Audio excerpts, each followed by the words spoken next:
আসসালামু আলাইকুম। আমি মোহাম্মদ মুতাসিম বিল্লাহ।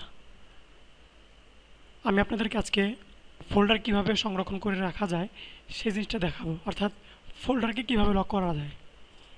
তো অনেকে অনেক ধরনের সফটওয়্যার ইউজ করে থাকেন। তো কোনো ধরনের সফটওয়্যার ইউজ করা লাগবে না, আপনি জাস্ট একটি নোটপ্যাডের মাধ্যমেই এই কাজটা খুব সহজে করতে পারেন। তো চলুন কীভাবে এই কাজটা করা যায় দেখি।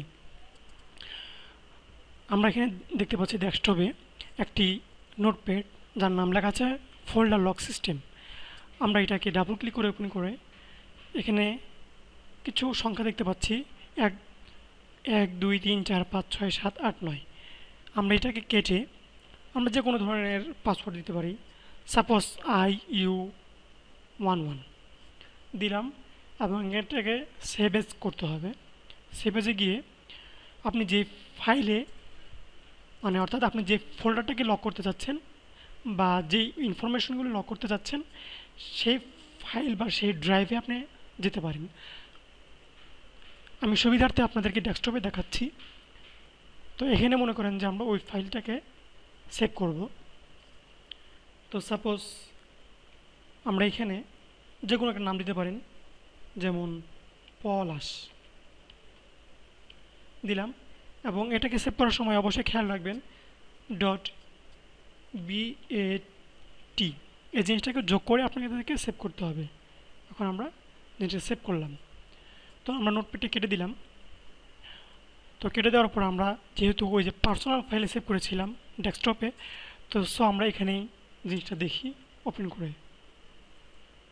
হ্যাঁ, আমরা দেখতে পাচ্ছি আমাদের এই ফাইলে একটি অতিরিক্ত কিছু দেখতে পাচ্ছি। সেটা হচ্ছে যে পলাশ নামের .bat একটা সিস্টেম। তো আমরা এটাকে বলতে পারি যে একটা ফোল্ডার লকের সিস্টেম। তো এখানে এখানে আমরা দুইটা ফাইল দেখতে পাচ্ছি, এই দুইটা ফাইলকে আমরা লক করে রাখতে চাচ্ছি।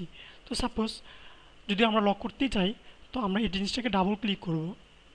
ডাবল ক্লিক করার পর দেখতে পাচ্ছি এখানে লকার নামে একটি ফোল্ডার এসেছে।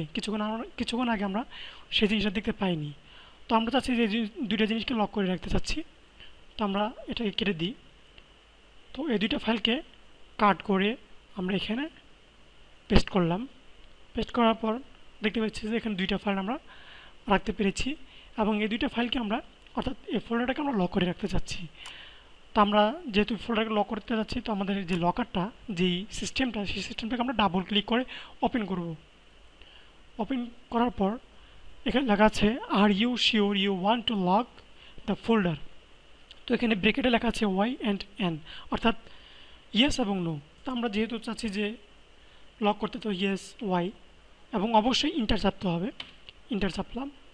তো দেখতে পাচ্ছি আমরা সেই ফোল্ডারটা এখানে নেই, অর্থাৎ সেই ফোল্ডার লক হয়ে গেছে। তো এভাবে আপনি যে কোনো ফাইলকে বা যে কোনো জিনিসকে, যতই বড় জিনিস হোক না কেন, আপনার ড্রাইভে যতটুকু জায়গা আছে অতটুকু জায়গার জিনিসকেও আপনি খুব সহজেই এর মাধ্যমে লক করে রাখতে পারবেন আপনি। তো সাপোজ আপনি লক করে রাখলেন, এখন আপনি কীভাবে খুলবেন? তো যেভাবে আপনি লক করছেন ঠিক সেভাবেই আপনি জিনিসটাকে খুলতে পারেন। তো আমরা জিনিসটাকে ডাবল ক্লিক করি। ডাবল ক্লিক করার পর এখানে আমাদের কাছে পাসওয়ার্ড যাচ্ছে যে inter password two unlock folder. তো আমরা যেহেতু দিয়েছিলাম IU11, হ্যাঁ, তো দেখেন এখানে ফোল্ডারটা চলে এসেছে, অর্থাৎ আমাদের পাসওয়ার্ড যেহেতু কারেক্ট হয়েছে সেহেতু এই ফোল্ডারটা আমরা খুঁজে পেয়েছি। এখন যদি মনে করেন যে না, যদি কেউ এখানে উল্টাপাল্টা পাসওয়ার্ড দেখে তাহলে কি খুলবে কি না, এরকম যদি কনফিউশন থাকেন, তো এখানে লেখা আছে যেহেতু আছে are you sure you want to lock the folder. তো আমরা এটাকে ইয়েস করে লক করে নিই। লক করলাম। লক করার পর দেখেন ফোল্ডারটা নেই এখানে।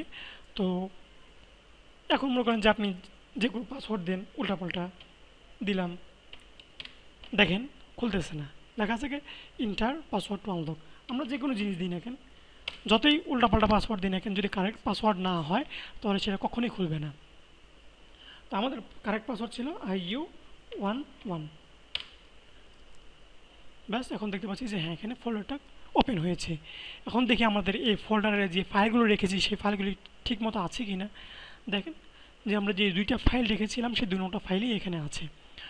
তো সাপোজ আমরা অনেক সময় দেখা যায় যে অনেক কিছু দুর্ঘটনা ঘটতে পারে। তো সেটাও আমি আপনাদেরকে দেখিয়ে দিচ্ছি। মনে করেন এই ফাইলটা লক করা আছে। তো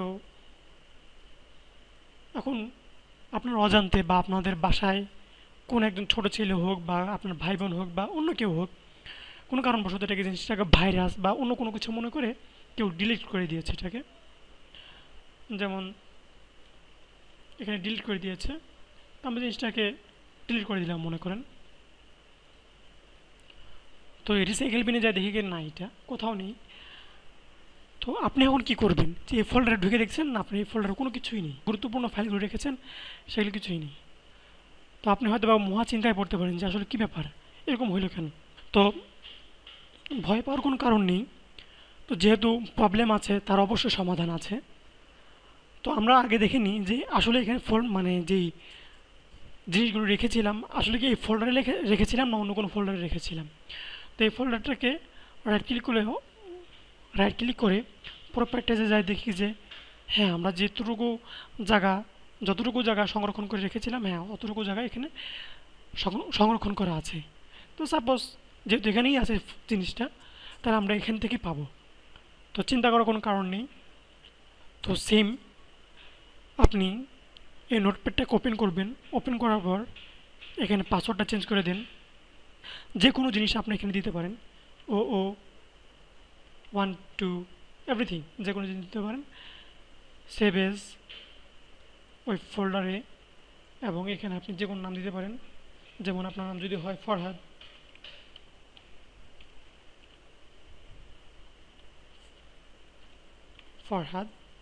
আর এটাকে সেভ করার সময় অবশ্যই .bat যোগ করে সেভ করবেন, এই জিনিসটা যেন আপনার খেয়াল থাকে। সেভ করলাম আর নোটপ্যাডটা কেটে দিলাম। কেটে দেওয়ার পর আমরা দেখি সেই পার্সোনাল ফাইলে ওপেন করলেই হ্যাঁ দেখতে পাচ্ছি যে এখানে আমরা একটি .bat নামের যেই ফোল্ডার লক সিস্টেম সেটা আমরা এখানে পাচ্ছি। তো এই জিনিসটাকে ডাবল ক্লিক করার পর এখানে আপনার কাছে পাসওয়ার্ড চাচ্ছে, inter password two unlock folder. আমরা এখানে পাসওয়ার্ডটা দিয়ে আমরা যে পাসওয়ার্ডটা দিলাম কেবল ও12 ইন্টার।